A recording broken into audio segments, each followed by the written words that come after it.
Fusion Radio. Top 40s, dance, Latin, country, pop, rock and roll. All in one station. Mixing genres and generations. You're listening to KNLY New Waverly, Texas. 91.1 FM, The Boss.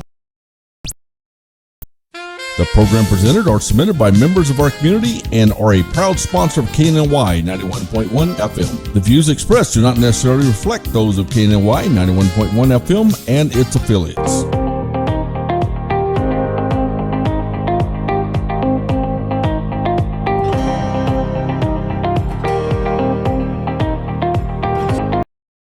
Good morning, and God bless you. I am Orlando Daniels with 91.1 The Boss. You are tuned in to today's Entrepreneur, and today is a wonderful and exciting, not just an event in relations to my guest, but being able to call it a historical moment. This gentleman here has actually changed my life, have been a very instrumental part of my transition from Atlanta to Houston. I have in the studio with me this morning celebrating 15 years in the barber industry, Mr. Andre Lewis of Main Event Barbershop. Have some of the barbers that I work with on a consistent or regular basis, along with his beautiful daughter. If you all see her, her name is Journey. Say hello, Journey. Wave at them. They can see you a little bit. I have Mr. Kwame sharing with us, Kwame Jackson. I have Darian Hudson and Carl. We had this talk in the background. I cannot pronounce his last name. Go ahead and tell him your last name for me so I don't mess it up.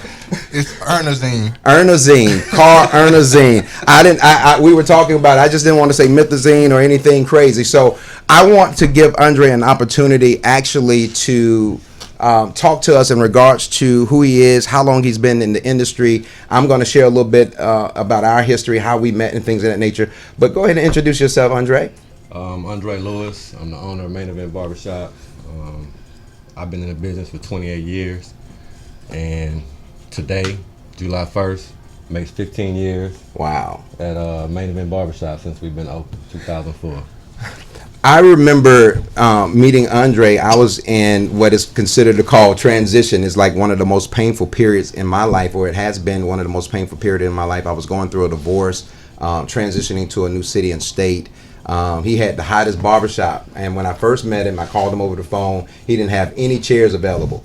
And then I went back to Atlanta and then called back again. And I literally prayed and asked, God, hey, if you've ordained for me to be in Houston, I want to work at this barbershop. He's got a great clientele. So when I call, he's going to have a chair available. So when I called him up, he literally said, man, I just got a chair open today. And so, how long would it take you to get in the city? And I came in, and from day one, he has actually been like a big brother to me. A close friend, a mentor. I've learned so much. I've been in the industry 34 years, but I have been able to learn a lot from him. So here's my question. Where did the name Main Event come from?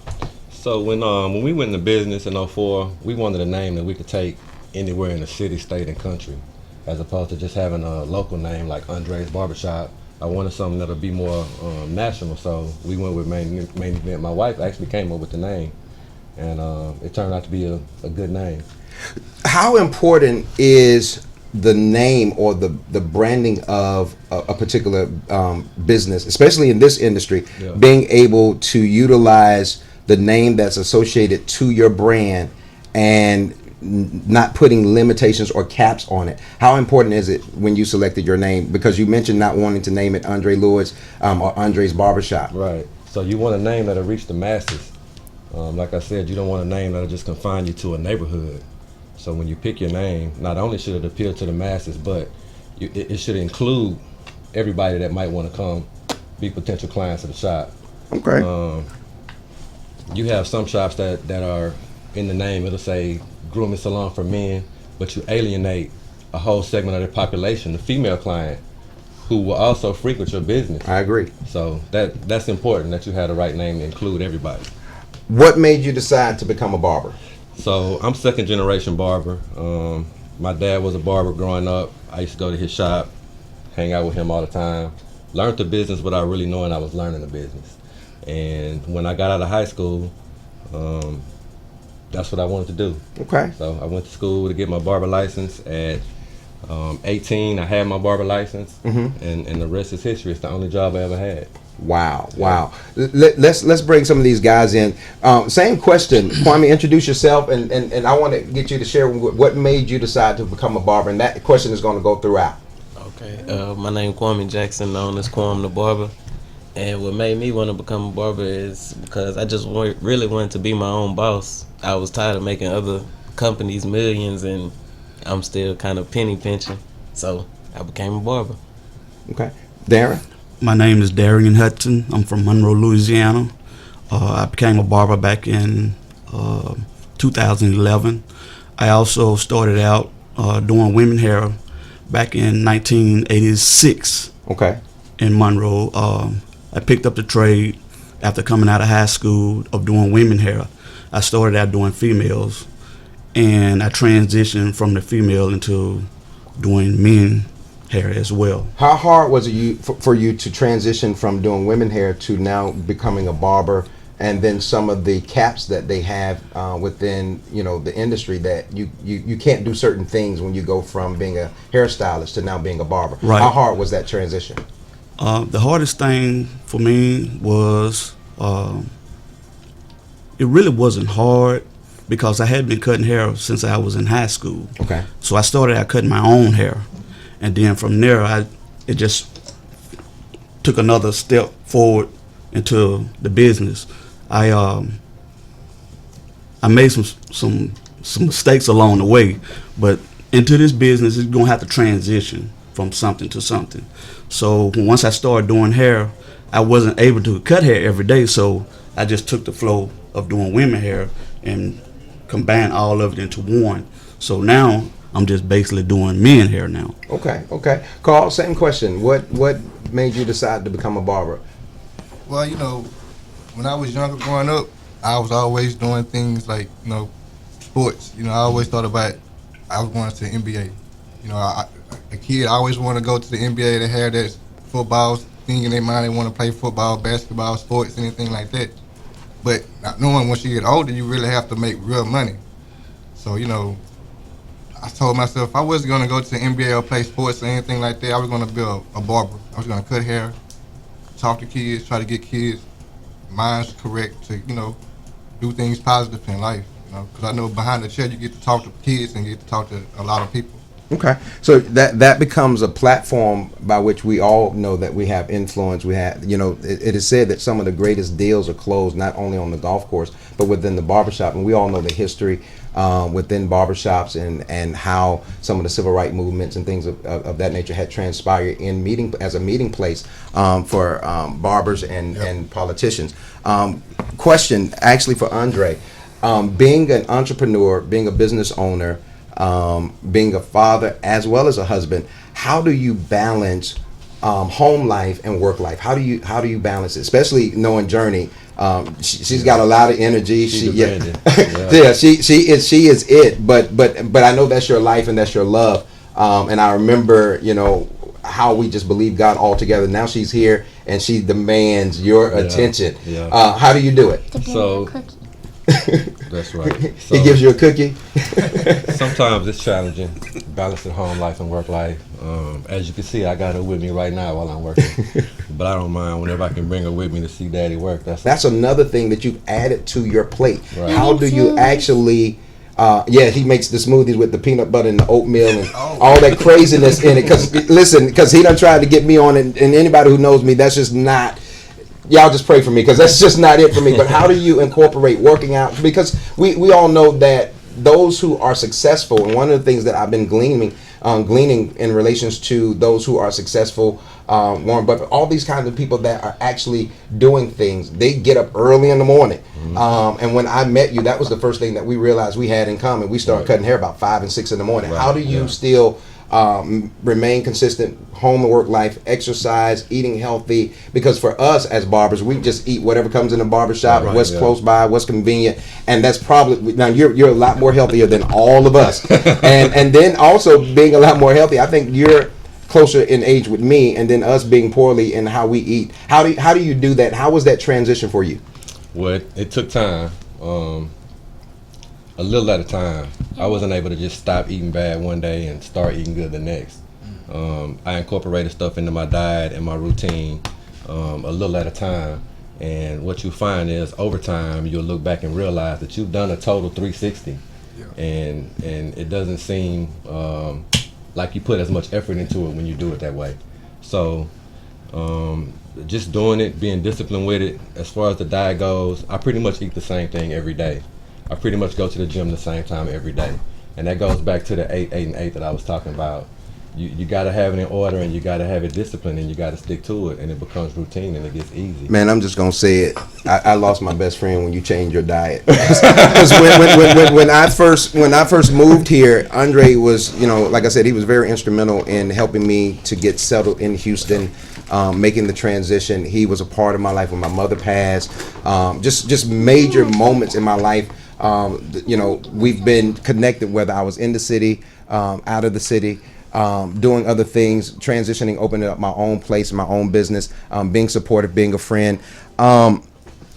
But he took me to all the restaurants. I learned, Chipotle was one of the first places he took me to eat. I think he got stock in it. So, but here's something that I actually want to throw out to all of the barbers, because when we consider the industry, we all know that people are looking for a place, an atmosphere, where they feel comfortable, safe, and it doesn't come with everything. And we've all seen the movie Barbershop, and people's perception of a barbershop comes with what has been portrayed. But what would set each of you apart from any other barber? If somebody wanted to come and patronize you outside of just coming to Main Event, if they were coming to Kwame or coming to Darren or coming to Carl, what would set each of you apart? Who wants to answer that question first?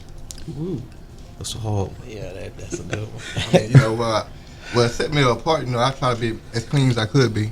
Okay. You try to be more professional, more clean cuts and all that. That'll make you set apart, set you aside from the rest of them, and, being respectful. I think when we consider skills, and you can be talented and skillful in that particular area or industry, but you still have to learn the professional side of doing business in this industry. And I think that's where a lot of barbers miss it, is that, and that's some of me and Andre's conversation, is that the industry has changed so much that we also know that in order to compete, we got to be able to provide services or be competitive in relations to what we do outside of, because we know everything is changing. We got man weave now. We got all kinds of stuff. And then Andre made mention of grooming salons, and now men are actually being more into their facials and caring for them, a little bit more grooming than normal. It was just basic, simple stuff, getting a haircut and then just going out the door.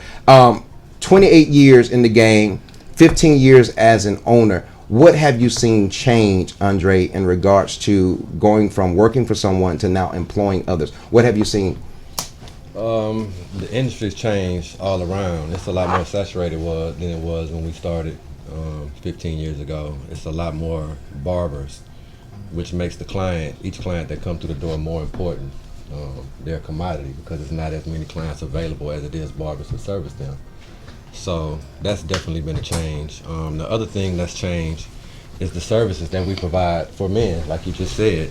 A lot of men are getting hair color now, and a lot of men are getting weaves, the big beards, and you have to stay abreast on being able to provide those services, or you'll dwindle out of the business. If you can't keep up, the business will pass you up.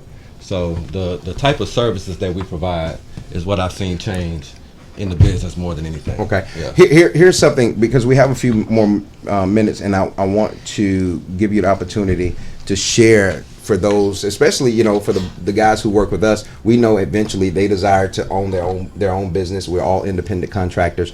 But what are some of the pitfalls that you've experienced as an owner? And then what kind of wisdom would you leave behind or instill to not only those who are listening and watching, but even the barbers that are here that are employed at Main Event? What would be some of the things that you would communicate and say, hey, this is something you need to consider and do to be successful in this? So regardless to whatever business you're in, the most important thing is knowing your business inside and out and understanding the numbers. It's one thing to be a barber or a stylist behind the chair, but once you actually go into the shop and open a business, you have to know more than how to do hair or cut hair. You have to be a manager of people. You have to know a little about real estate to make sure you're getting the right deal. You become a janitor. and, a maintenance man. You have to learn a little bit about plumbing. You have to learn a little bit about electricity. You got to put in work. You got to put in work. A lot of people are great stylists, but they're not great business people, and those are the parts of the game that goes with being the business owner that a lot of people might not consider when they go into business. And that's whatever business you go into. It's more to it than what you're good at.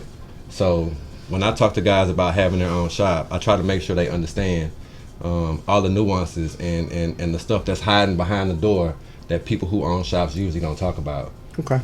That's important. That's important. Yeah.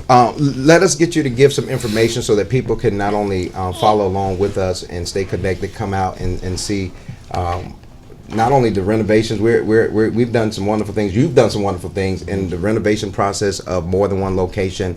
But go ahead and give them the Instagram, the website, the general information so that they can come and patronize our place. Okay, so on Facebook, we're maineventbarbershop.com. They got a couple of main events around the country, but our main event here is the one you'll see with the logo on our profile. That's the same as the t-shirts that we're wearing. It's Main Event Barbershop on Facebook. Yeah. On Instagram, it's Main Event Barbers _Houston. So go check out the pages. We'd love to have you follow us, and we look forward to seeing you at the shop. Hey, there are employment opportunities. If you are a licensed barber or stylist, you want to get in contact with not only myself but Andre Lewis. But go out and patronize the locations. We're located actually on 1701 FM 1960. 77090 is one location, and the other location 9559 FM 1960 between Jones and Perry. 77070. We open 7 days a week, Sunday to Monday. So feel free to drop by any day. Come through and see us. It's 4th of July coming up. Come on and get taken care of. Thank you so much, Carl, Darren, and Kwame. This is the crew I work with. These guys cover me even when I'm not in the shop. They could be the headache, but they are a bunch of guys who are serious about becoming more than what they are. And so I love each of you. Thank you so much for being a part of 91.1 The Boss, today's entrepreneur. And we wish you all the much success beyond 15 years, homie. I'm going to still be around. Oh, yeah. Much love. Thank you for Appreciate having you, fellas. Oh yeah, Thank you. Thank you. Thank you. All right.